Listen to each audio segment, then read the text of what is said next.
Hi everybody.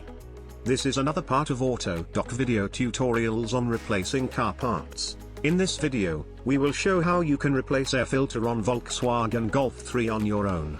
Open the hood.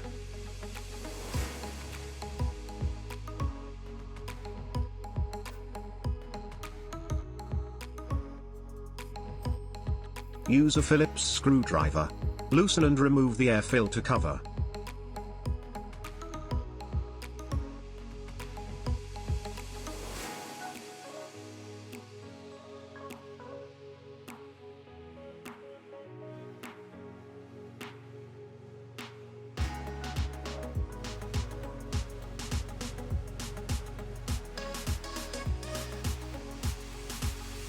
Remove the air filter and replace it with a new one.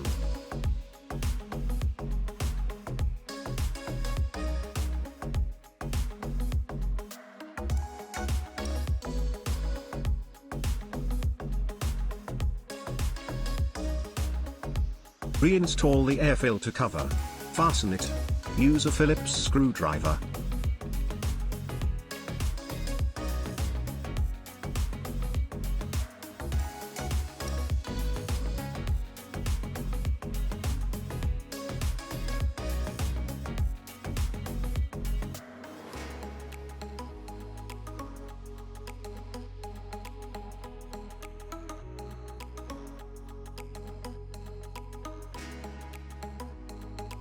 Close the hood. Thank you for watching our video tutorials. Subscribe to Autodoc's channel and don't miss our new videos. Have a nice day.